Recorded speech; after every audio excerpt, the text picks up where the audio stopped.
Okay guys, I got a fun project today. If you're seeing this, then it's worked out. So I like to start here to give you some perspective of where I'm at in the garden. We are going to take a left and I'm going to put in a water feature. I've got noise from the water here. I've got a dry creek here, and I've got a pond right there with some koi and goldfish in it. We're gonna come around here and we're gonna turn this little section in here to a water feature, and I'm going to put the water feature right here. I'm gonna turn this old cast iron pump into a feature. The water feature, I've got a reservoir here. That's a trough from some hardware store. I'll get the information for you. But I'm hoping that I can take the mechanics out of this part right here, shoot a hose up through here, tubing, and then it'll come right out of the head right there. And if everything works out, that'll be perfect. If not, I'm going to drill a hole into that ball area right there, send the tube through, and see if we can expose that or cover up that hose so that we don't see it. Then I'm going to tuck it in here, reservoir here. We'll put some rocks around it. I will tuck the backside up against the tree, not to hide the tubing if that happens, but just because I think it's going to work out well. I've got my two companions over here to watch me. Say hi. There she is. And Marley. So we will see how this turns out, but this area right here is going to have a beautiful new addition to it. So then we'll come around here, pop some new flowers and some perennials, some manuals in there, and see how it turns out. So let's get started.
Okay, day 2 of the project. Now, not necessarily because it's taking that long. It's actually only taken an hour and 27 minutes. My wife timed me, but there was a cold front. I was finishing up 2 projects. I was doing this, and then I was waiting for the sun to go down so I could give you guys the ultimate tour through the, well, it'd probably be my last video. You've probably already seen it. But anyways, I was trying to wrap that up, and the sun was on the plants, and so I was waiting until the evening time for it to look really sharp. So I started this project while waiting for the sun to go down. Then we got an alert on our phone that we were gonna have a cold front come in. It really wasn't even on the alert early, but it came across my phone. It ended up being a cold front, went from like 60 some down to 40 some with the wind.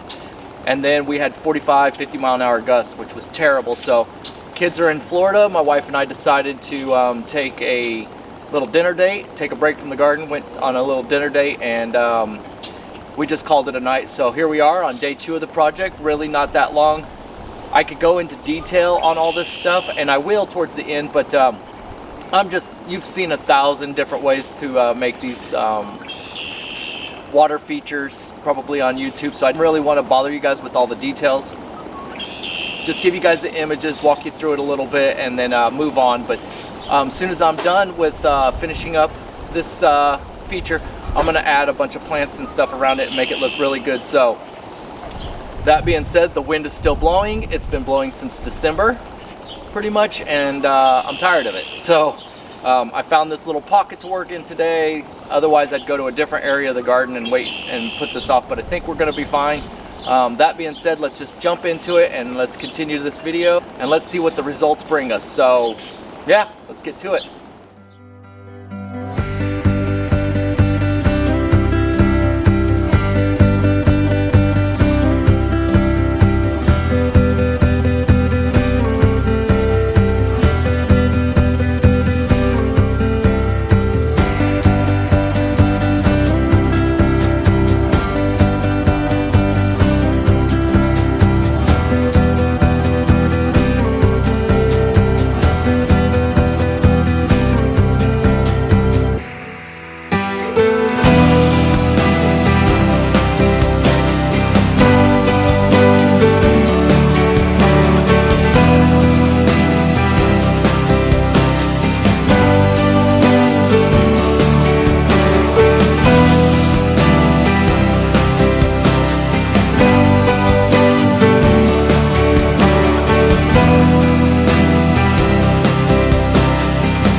Okay guys, the project is complete.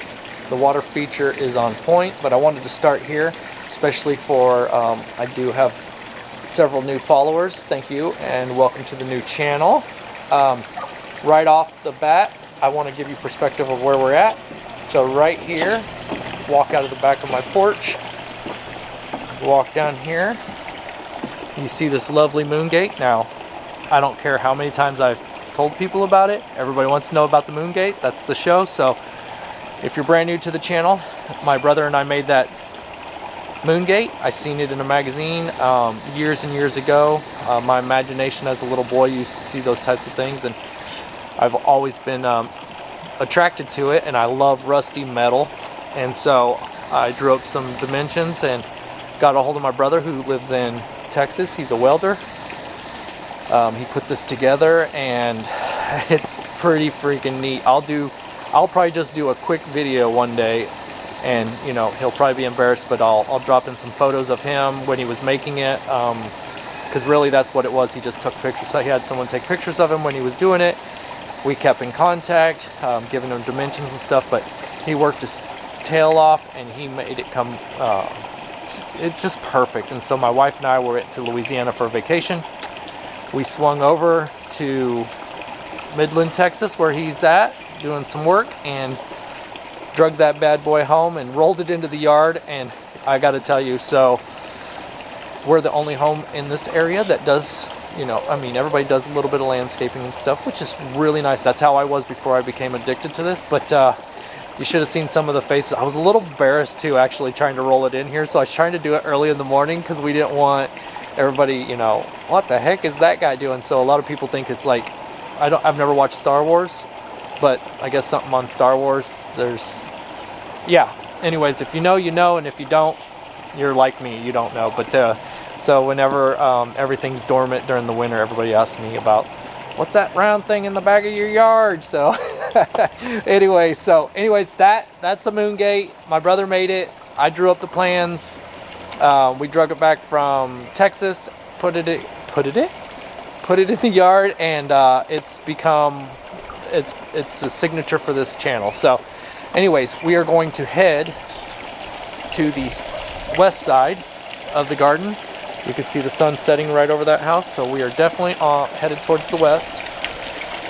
This project was a lot of fun, but look at Grandma's bench. Doesn't it kind of just like stand out? I just absolutely love it with the little sun under there. The ferns got some ajuga under there, really sharp. Hope the camera's doing it justice. So right here, right where that driftwood starts, going over here. Now I knew I was going to do a water feature at some point. I didn't know when or where or what I was going to material I'd be using. So before they put this sidewalk in, I went to Home Depot and picked up some PVC pipe. I believe it's a 6-inch or 8-inch PVC pipe, and it runs under there. It's about 5 foot long from right there clear over to here, and it's dug down about a foot into the ground. So I'm going to run stitch cord through there for the water feature, and I also have to have a sprinkler head put back. I don't have to, but I'm having a sprinkler head put it back here for the only grass that we have back here. And so I'm going to run some PVC through there to the sprinkler head. But if you can imagine taking this sidewalk right here, it just really pulls you in. We've got spirea. Now this spirea is only blooming heavily on one side because I shear this up right here. For me it's a hedge. I feel kind of bad now because, you know, it's not getting to fulfill its duty, you know, but it makes a great feature point pulling you around there. So that's really nice. Right here to the right, this is a dogwood ivory halo, and then I've planted in some of my other videos you've seen. I put some ajuga in there. We're just going to really fill that up. You can see the ajuga in here. It's just so nice. I really like ajuga. It's underrated, and it's been blooming for about 14 days probably. But anyways, if you can imagine just coming around here, and you just, right when you get to one point, you get to stop and take a view through the yard. And it's amazing that it's worked out like this, because I had no idea what I was doing. I was just building berms and trying to dig my way out of some water. So actually just really remarkable how this is just really coming together. You can see all the alliums over there just faintly, and it's just covered in bees. We'll make our way over there, but if you can imagine just coming through here and just getting to stop everywhere, just kind of see what's all going on in the garden. I am going to mulch this weekend. The kids just got back from Florida, and they informed me that they all had something to do, and I said yes, that's laying mulch. So I told them to rearrange their plans, but we'll see.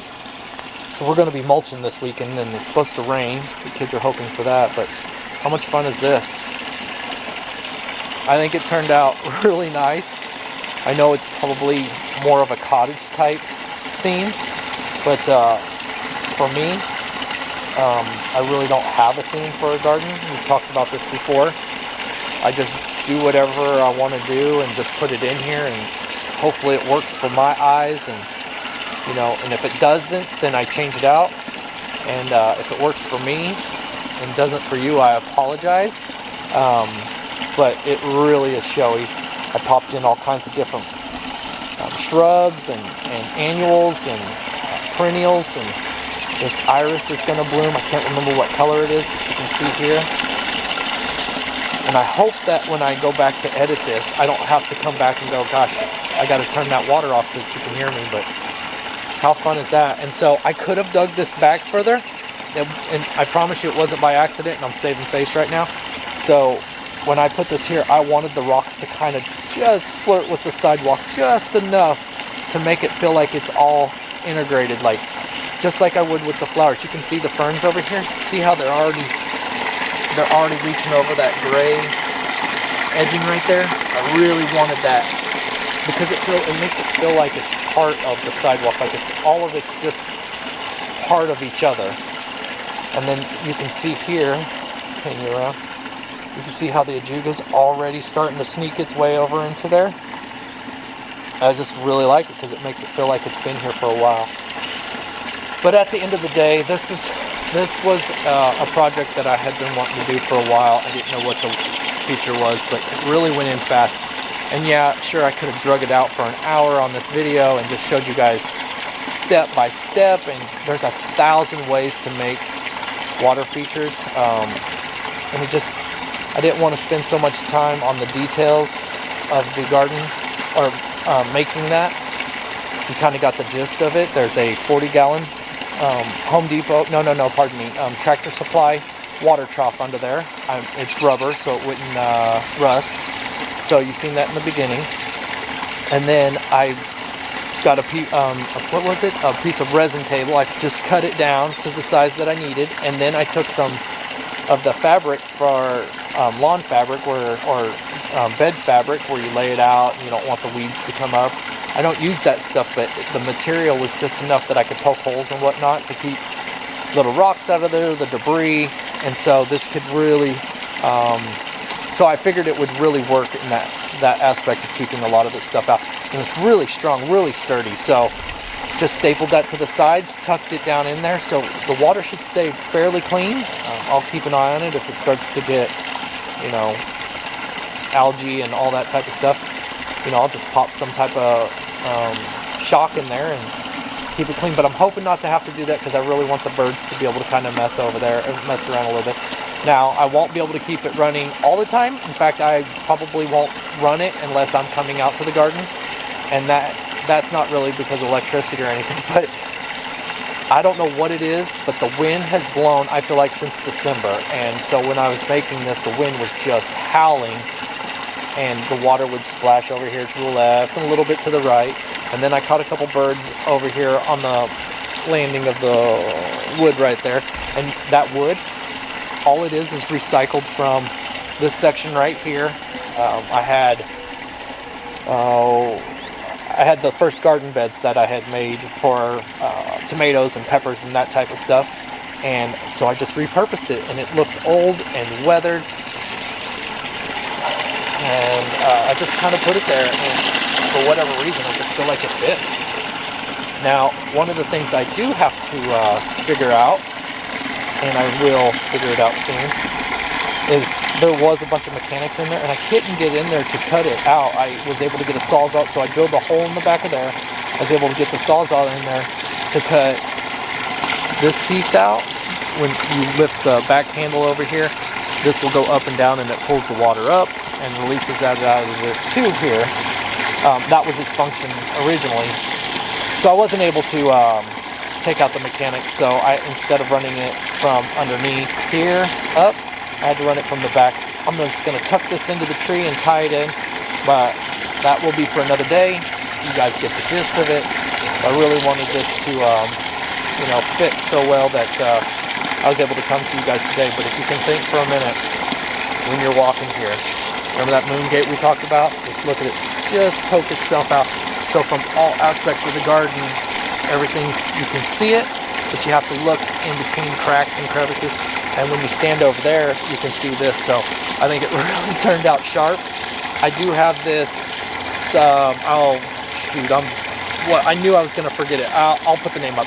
But I transplanted it from the front because it had got tucked into the trees, and I just kept forgetting about it in the last year and a half. So now we're going to give it some life and some spunk.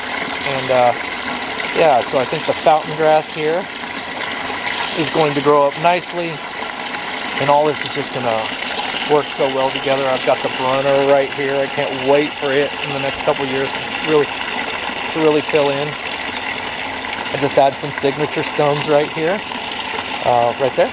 As you can see, I've got them throughout the yard so that I don't have stones just in one particular place in the garden. Let's see. I talked about the iris, and then, you know me, I've got to put in some wood of some kind. So there's some driftwood or a log. I'm going to find it and I'm going to utilize it. I will take you over there and share with you where I got it from. Hopefully I keep on track, but look how the ferns and everything look right through here. Isn't that wonderful? Anyway, so I've got, what are these hydrangeas? These are Tough Stuff AHA hydrangeas, and they're supposed to get about 2.5 feet wide. And so I can just envision them filling this in, filling this space in, and creeping over and just hanging over enough that, again, I use the word flirt. It's going to flirt with the sidewalk, and I just think that's going to look so nice. Okay, we're going to head over there, but I didn't want my shadow to be in the way, and I knew that was going to happen. Still did it anyways. But look, remember what I was telling you? Can you see the water fountain right there? That new water feature? That's what I'm talking about. Everywhere in the garden, you've got to look and kind of. So if you're standing here, you really want to know what's going on over there. If you're standing over there, you really want to see what's going on over here. So hopefully that's working out the way I want it to, and articulating it correctly through to you guys. So let's go check out that back wall. Look at the alliums play up there, and I've got it about a foot off the ground, possibly, from the grass up to the top of this berm, and then the way this all bleeds together. Isn't that fun? It's just full of little bees. But yeah, I just kind of wanted to share with you guys this water feature, and I think it's turning out. This garden's coming alive. I've got graduation in 2 weeks. My daughter graduates college, and she's applied for several teaching jobs, so hopefully she will be getting her dream job here shortly. But the point of me telling you that is we will have bunch of friends and family down here, and I'm just trying to get the garden up and ready for it. She's obviously the main attraction for this whole deal, but I want the garden to look good for when they show up. So I'm pushing through on all these projects, and it's fun. Look at how the yard's just glowing right now. Anyway, that was a lot of fun today. I hope you guys enjoyed. I've rambled on for too long, and I will talk to you guys on the next video. I've purchased some planters, and they're gonna be fun. I'm not a big planter guy. Like, I like them, I just don't know how to really do them, like plan them up to make them look good. So we'll be doing that in the next video, and with all luck it will turn out nicely. But you folks have a great week and the rest of your weekend, and we will talk to you soon. Bye bye now.